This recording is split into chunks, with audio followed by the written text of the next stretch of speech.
the hell is this supposed to be? It could be an early containment or quarantine system, or the buildings were just under construction.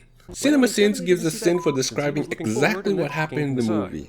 Is this supposed to be funny? Okay, what the hell is he actually trying to do right now? Chase deer with his car? Well, he's succeeding, but what is his goal? To shoot one? What? Did they sin and then answer their own question?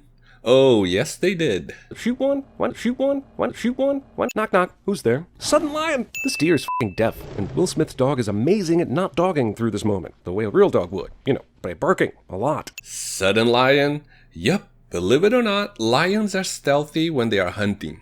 Here's another fun fact. Dogs can be trained to be quiet. The dog isn't barking at the lion-deer attack. He's just noticed the Sbarros in the background and remembered how shitty their pizza used to be before humanity died off. CinemaSins thinks it's okay for dogs to eat pizza. Haha! For this scene to be possible, someone in the past had to have recorded this news broadcast, for some reason. Have you been to YouTube?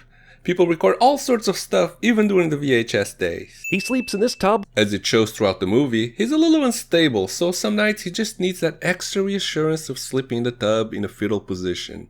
Nothing wrong with that.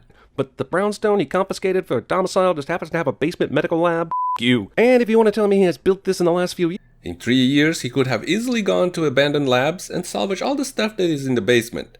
He probably even knew where all the labs in the city were, since, you know, he's a genius scientist. Coincidence that the mannequin he falls in love with at the video store is standing directly in front of the adult DVD section? I think not. Remember when you said this? Show, don't tell is a rule for good screenwriting, so the audience feels involved in the action. Morning, Hank.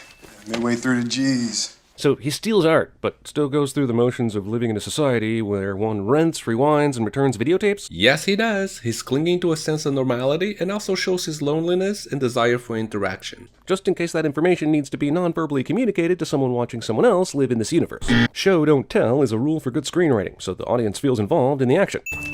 No! Shouldn't this have happened a long time ago? I mean, dogs chase shit. To be fair, previously he commanded the dog to chase.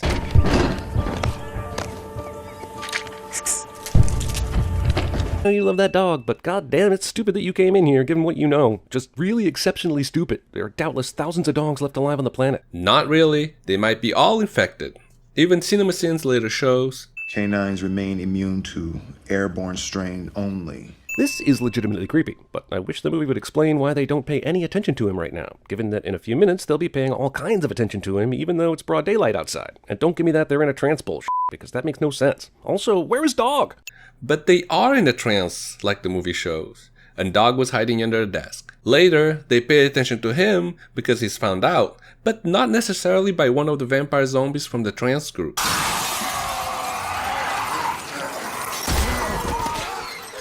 He survives this. He fell on top of the vampire zombie, duh.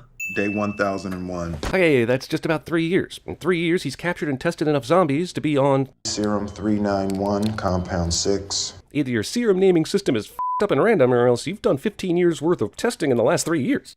Or remember all those rats he was testing on? Each rat probably was injected with a different version of the serum, like rat serum 380 to 400, and only the promising preliminary results are tested on vampire zombies.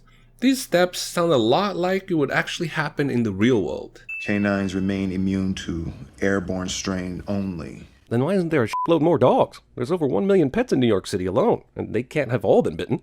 Sure they can. Each owner bit their own pet. Besides, there are 8 million people in New York City alone versus 1 million pets. Typical human behavior is now entirely absent. But we saw them huddling in a clear satanic prayer circle. What are you talking about? Neville is wrong, and the movie later proves how wrong he was. It's part of the story how he doesn't know exactly what is going on. Why are we stopping? Hey, remember earlier when that guy smashed his face on the car? Someone must have washed the window between these two flashbacks, because there's no evidence that happened.